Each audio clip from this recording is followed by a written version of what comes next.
The Mississippi Delta in the early 20th century stretched endlessly under a heavy sun, its flat fields of cotton shimmering in the humid air. Along dusty roads lined with sharecroppers' shacks, life moved to the rhythm of the growing season. In 1917, in Montgomery County, a child named Fannie Lou Townsend was born into this world, the youngest of 20 children, to parents who worked the land for white landowners under a system that kept them bound to poverty. Her family's home was a simple, weathered structure, without electricity or running water, where the smell of wood smoke and boiled vegetables filled the small rooms. From her earliest days, Fannie Lou understood that her world was defined by cotton rows and the constant struggle for survival. By the age of 6, she was already picking cotton in the fields, her small fingers learning to pull the bolls without tearing the fibers, working alongside her family from sunrise until dusk. The plantation bell rang before dawn, and its echo carried across the flat landscape, a signal that another day of labor had begun. Education for Black children in the Delta was a luxury the system did not willingly provide. The one-room schoolhouse Fannie Lou attended was a spare wooden building with rough-hewn benches, open to the drafts of winter and the stifling heat of late summer. The school term was short, often lasting only a few months, because the demands of the harvest came first. Still, young Fannie Lou showed a quick mind and a love for reading, devouring the few worn books available and memorizing Bible verses that would later become a source of strength. Her formal schooling ended after the 6th grade, a common fate for sharecroppers' children who were needed full-time in the fields. Yet the seeds of her powerful oratory were planted there, in the quiet moments when she recited passages aloud, her voice carrying over the cotton plants. The landscape of her childhood was one of stark contrasts. The beauty of the Mississippi sky at sunset, painted in deep oranges and purples, against the harsh reality of a society built on racial caste. Jim Crow laws governed every aspect of daily life, from separate water fountains to the constant threat of violence for any perceived transgression. The plantation store, where workers bought supplies on credit at inflated prices, ensured that families remained in debt year after year, a cycle designed to replace slavery with a new form of economic bondage. As Fannie Lou grew into adulthood, she married Perry Pap Hamer in 1944, and the couple worked on the Marlowe plantation near Rollville. They lived in a small, unpainted house surrounded by fields that stretched to the horizon, where the rustle of cotton stalks was a constant companion. The Hamers were known as hardworking and reliable. Fannie Lou also served as the plantation's timekeeper, a role that required literacy and earned her a measure of respect. But the respect was always conditional, granted only as long as she remained within the narrow bounds defined by white supremacy. The plantation was a self-contained universe, with its own rhythms and rules. In the early mornings, women wrapped their heads in cloths to protect against the sun and dust, while men sharpened hoes and hitched mules. The work was backbreaking, but there was also a sense of community, with neighbors sharing what little they had and singing spirituals to pace the labor. These songs, born of suffering and hope, would later become a hallmark of Fannie Lou Hamer's activism. In the quiet of the evening, she would sit on her porch, looking out at the darkening fields, and hum melodies that spoke of a better world beyond the Delta. The Jim Crow system that surrounded her was not merely a set of laws, it was a daily assault on dignity. Voting was a right reserved for white citizens, enforced by poll taxes, literacy tests, and outright intimidation. Black people who attempted to register risked losing their jobs, their homes, and their lives. The county courthouse, a stately brick building with white columns, symbolized a democracy that excluded her. Inside, officials with stern faces administered impossible tests, while outside, the names of those who tried to register were published in local newspapers, marking them for reprisal. Despite the oppression, there were undercurrents of resistance. Traveling preachers and visiting relatives brought news of the burgeoning civil rights movement, and the radio sometimes carried speeches from distant leaders. In the fields, workers exchanged whispered stories of people who had stood up, even if the outcomes were often tragic. Fannie Lou absorbed these stories, storing them away as she continued her daily routine. She had no formal political education, but her deep sense of justice was rooted in her Christian faith and her lived experience of inequality.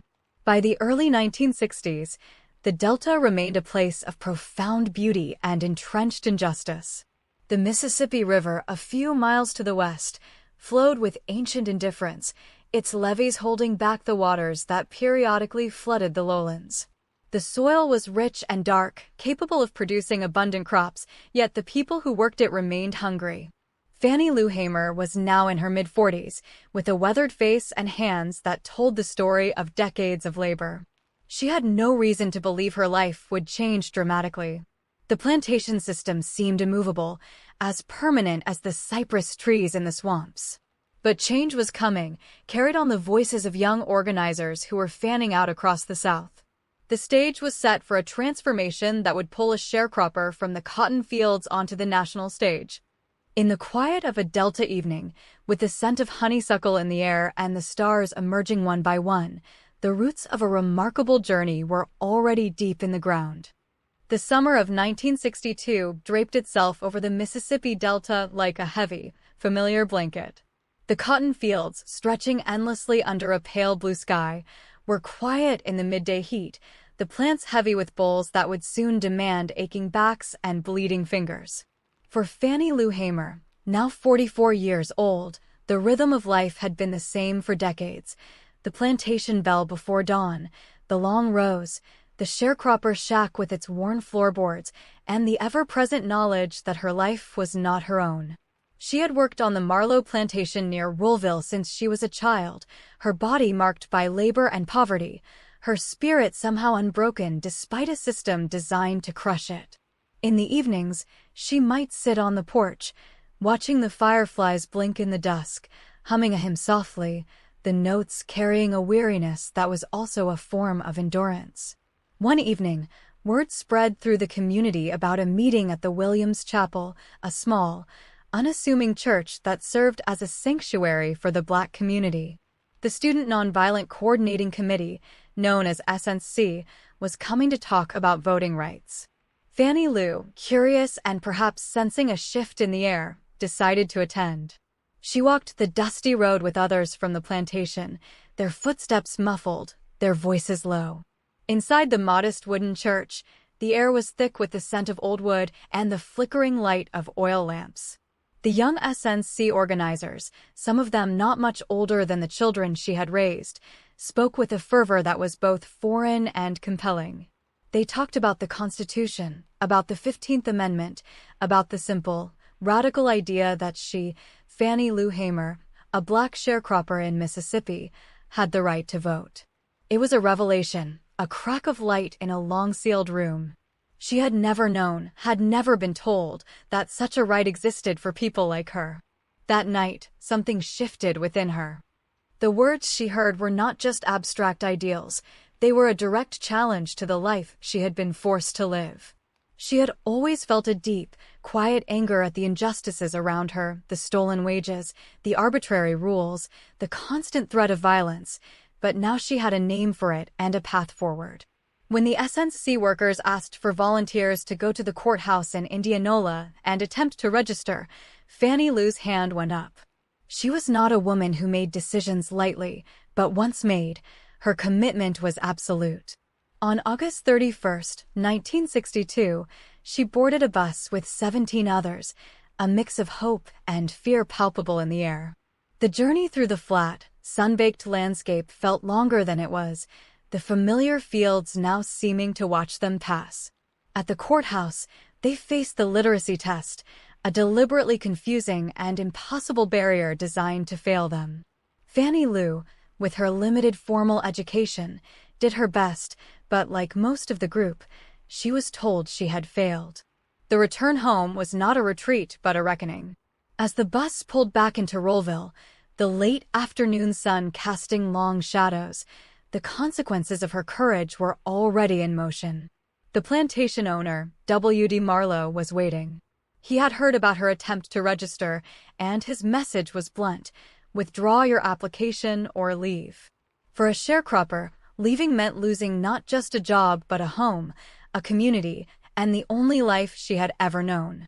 The little house she shared with her husband, Pap, with its tin roof and small garden where she grew vegetables to supplement their meager diet, was suddenly no longer a refuge. She was given no time, no mercy. That very night, she and Pap gathered what they could and left, seeking shelter with friends. The darkness seemed to press in around them, the familiar sounds of crickets and distant dogs now a backdrop to their displacement. In the days that followed, Fannie Lou Hamer could have crumbled. She had lost everything for a principle she had only just learned she possessed. But instead of breaking, she hardened into a resolve that would define the rest of her life. She stayed with neighbors, her few belongings packed in a corner, and she began to speak out. The loss of her home became a kind of liberation.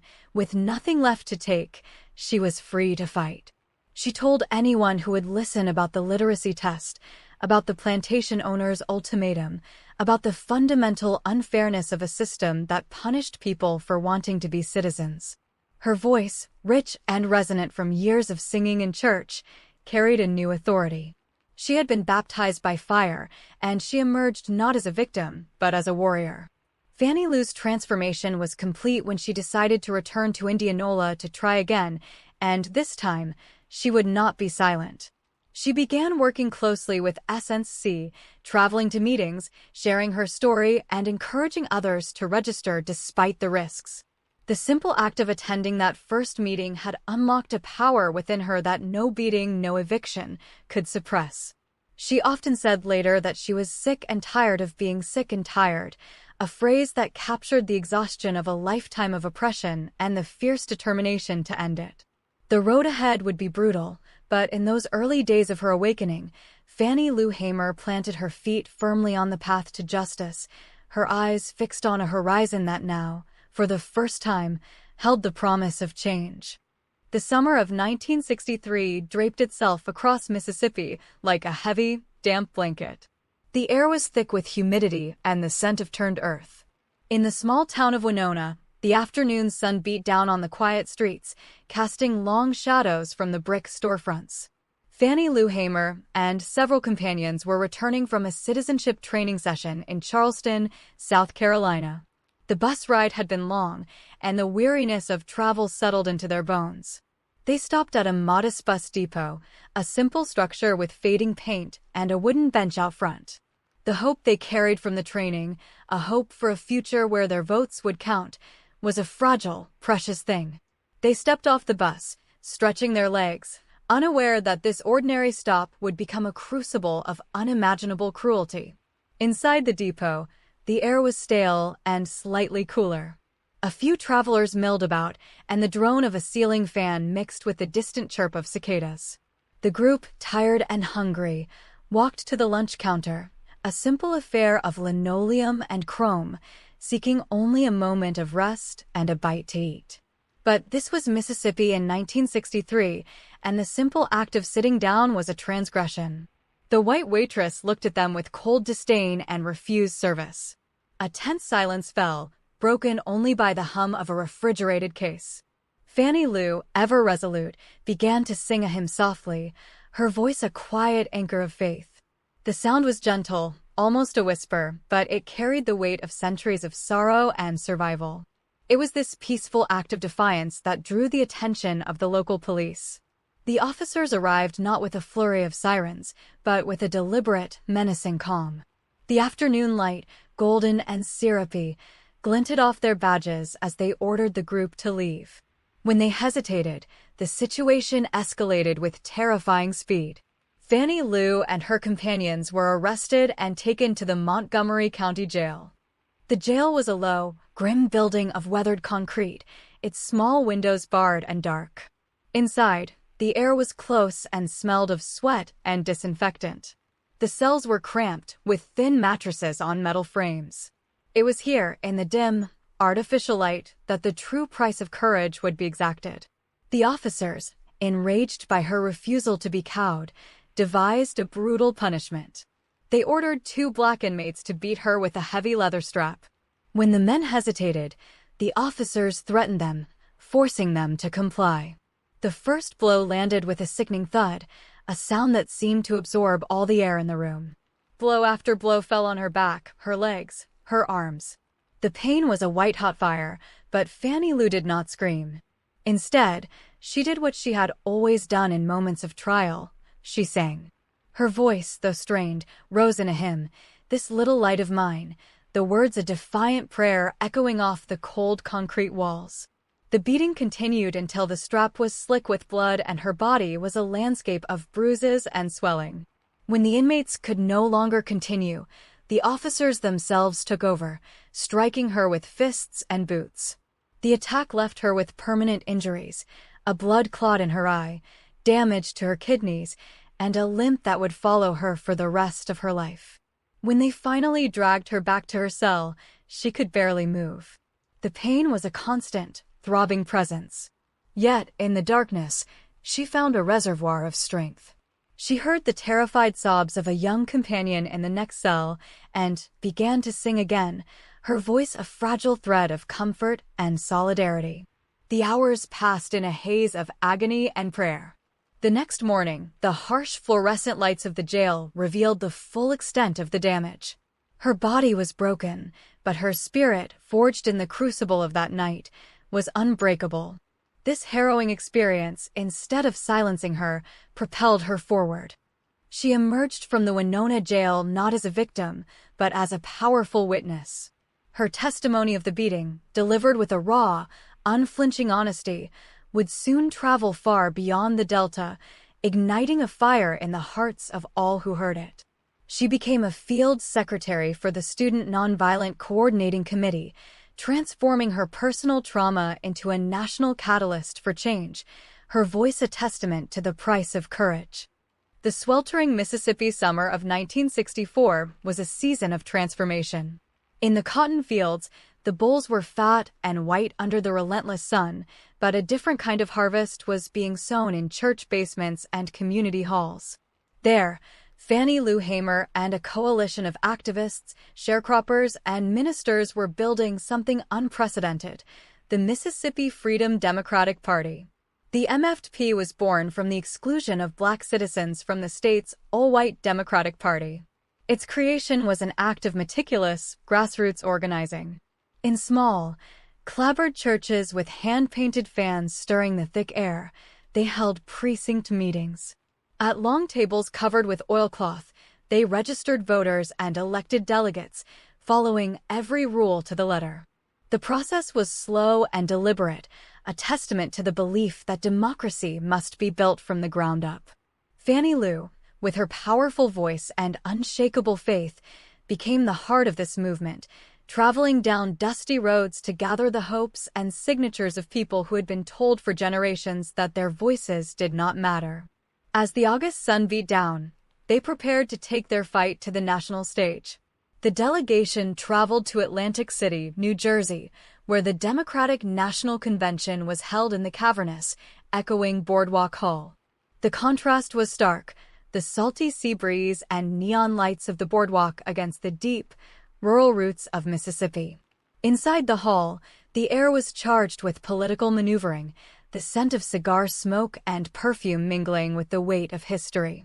The MFP came not to ask for a favor, but to claim their rightful seats, arguing that the all-white regular delegation was illegally elected because it had systematically excluded Black voters.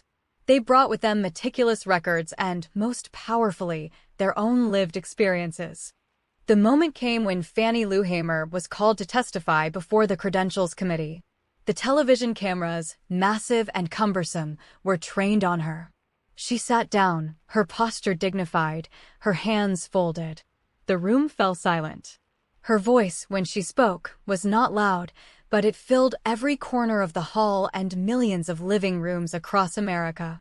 She began to recount, in simple, devastating detail, her attempt to register to vote. She spoke of losing her job, of being evicted from the plantation where she had lived for 18 years. Then, her voice steady but heavy with emotion, she told the story of the Winona jail. She described the brutal beating, the permanent damage to her body, the cold concrete floor.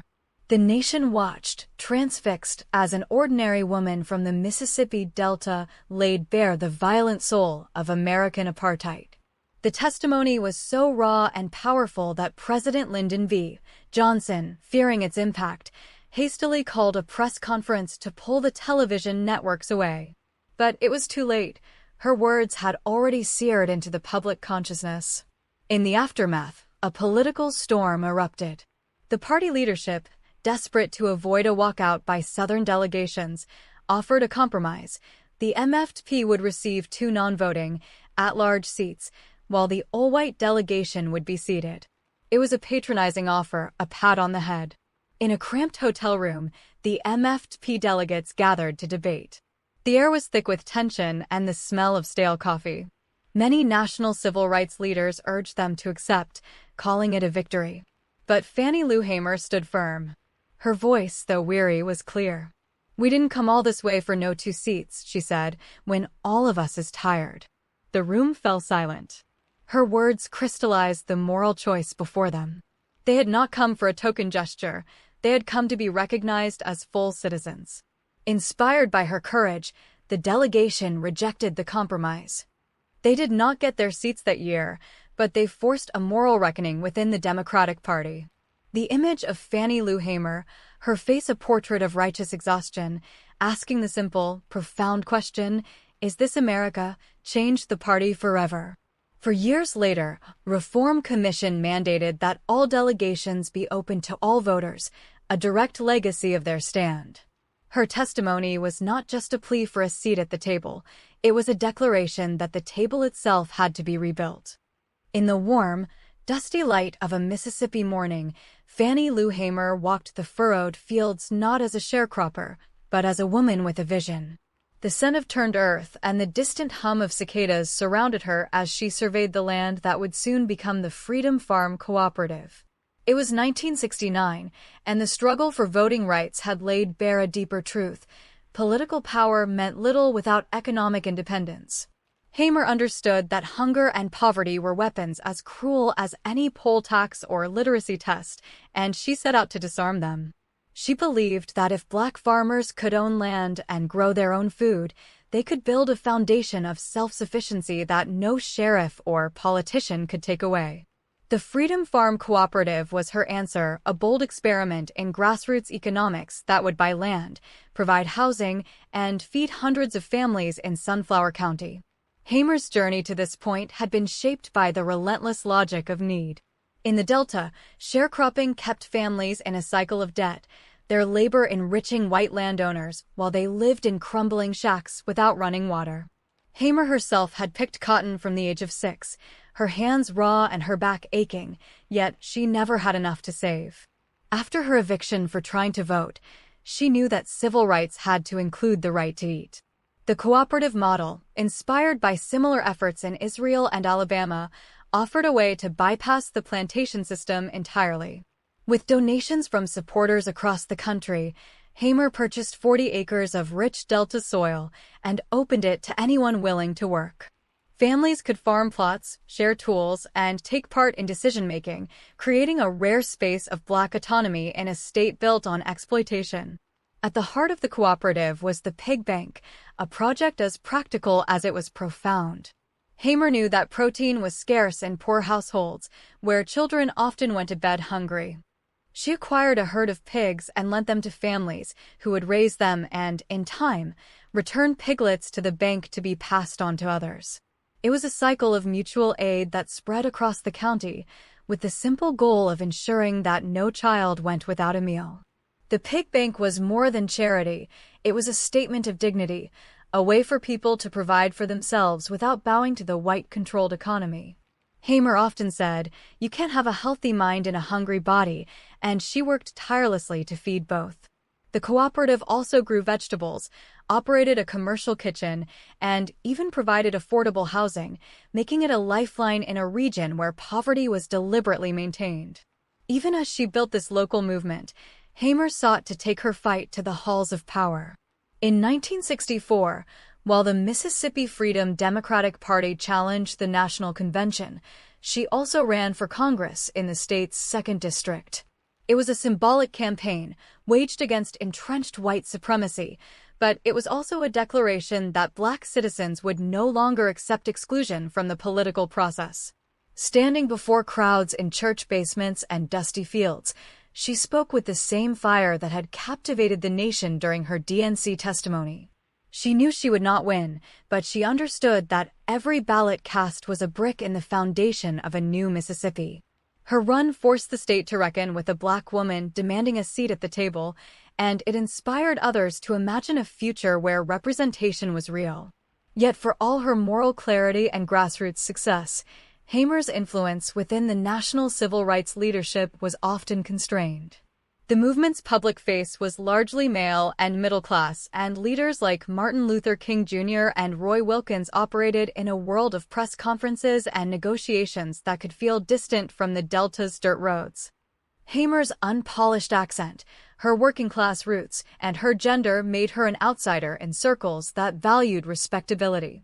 She was sometimes sidelined at strategy meetings, her ideas dismissed as too radical or too local. Even within SNC, where she had found her voice, the shift toward Black power and male-dominated rhetoric left less room for her brand of woman-led, community-based organizing. These biases did not silence her, but they limited the resources and platforms she could access, forcing her to build change with her own hands.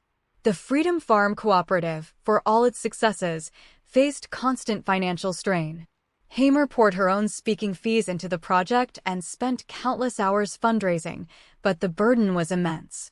The land needed equipment, the pigs needed feed, and the people needed support that donations alone could not sustain.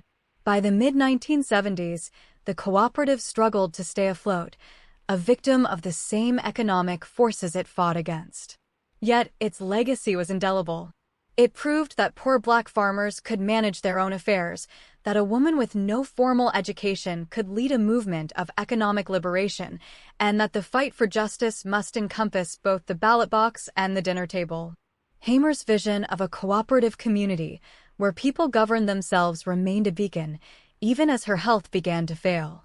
In the quiet of a Delta evening, with the sun sinking low over the fields, Hamer would often reflect on the work still to be done. She had seen the inside of jails and the halls of Congress, had been beaten and belittled, yet she never lost faith in the power of ordinary people. The Freedom Farm Cooperative was her testament to that faith, a living rebuttal to a system that said Black lives were worth less. As the shadows lengthened, she might hum a hymn, her voice carrying over the rows of collards and corn, a sound of resilience and hope. Her struggle had broadened beyond the voting booth to the very soil beneath her feet, and in that soil, she planted seeds that would outlast her. The morning light fell softly on the small church in Rollville, Mississippi, where Fannie Lou Hamer's voice had once risen in song and testimony. It was March 1977, and the community gathered to mourn a woman who had been called the spirit of the civil rights movement. The wooden pews, worn smooth by generations of worshippers, held friends and family who remembered her not as a distant icon, but as a neighbor who had shared their struggles and their hopes. Outside, the Delta stretched flat and quiet, its fields dormant in the early spring. Hamer had died of heart failure at the age of 59, her body worn down by years of poverty, brutal beatings, and relentless activism. Yet in that humble sanctuary, her legacy was already taking root, a testament to the power of an ordinary person to change the course of history. Hamer's most visible impact lay in the voting rights she had fought so fiercely to secure. Her televised testimony at the 1964 Democratic National Convention had exposed the raw violence of Mississippi's white power structure to a national audience, helping to build the moral pressure that led to the Voting Rights Act of 1965. That landmark legislation, which banned discriminatory voting practices, was a direct response to the sacrifices of Hamer and countless other foot soldiers. In the years that followed, Black voter registration in Mississippi soared from a mere 6% to over 60%, transforming the state's political landscape. Hamer did not live to see the full fruits of this change. the black elected officials, the policy reforms, but she had planted the seeds with her courage and her unyielding demand for justice. Beyond the ballot box, Hamer's work reshaped the very meaning of democracy. She insisted that political participation must be grounded in the daily lives of poor and working people, a philosophy she called bottom-up change. The Freedom Farm Cooperative and the Pig Bank, though eventually dissolved, inspired a generation of community organizers to link civil rights with economic rights. Her emphasis on cooperative economics and local leadership influenced later movements for food justice and community land trusts, and her model of grassroots organizing became a blueprint for activists across the globe. Hamer showed that democracy was not a gift from above, but a practice built in church basements, on front porches, and in the fields where people worked. She taught that every voice mattered, especially those that society tried to silence. Her legacy also endures in the countless individuals she mentored and inspired.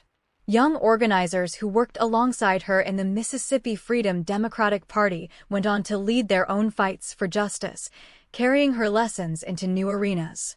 She demonstrated that leadership could be rooted in authenticity rather than polish, in moral clarity rather than political calculation. Her famous words, "I'm sick and tired of being sick and tired," became a rallying cry for those who refused to accept injustice as inevitable.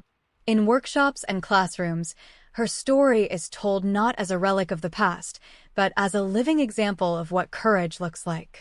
Her face, with its broad smile and knowing eyes, appears on murals and posters, a reminder that power can rise from the most unlikely places. Yet Hamer's legacy is not without its shadows. The limitations she faced, the sexism and classism within the movement, the constant financial struggles, highlight the enduring barriers that grassroots leaders, especially women of color, must overcome. Her contributions were often minimized in the official histories of the civil rights era, which favored charismatic male leaders and dramatic marches over the slow, unglamorous work of building cooperatives and registering voters. It took decades for scholars and activists to fully recognize her role, and even today, her name is less known than those of her male contemporaries. This erasure is a reminder that history is written by the powerful and that the work of reclaiming those stories is ongoing. Hamer's life urges us to look beyond the headlines and honor the quiet labor of community building. In the decades since her death, Hamer's influence has continued to ripple outward. The Voting Rights Act, though weakened by subsequent court rulings, remains a cornerstone of American democracy, and her testimony is still cited in debates over voter suppression. The organizations she helped found, like the National Women's Political Caucus, carry forward her vision of inclusive politics.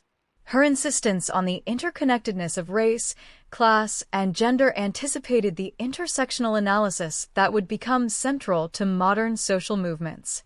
Young activists, from the Black Lives Matter movement to climate justice campaigns, draw strength from her example, seeing in her a foremother who understood that freedom is indivisible. Her voice, captured in recordings, still echoes with a power that transcends time.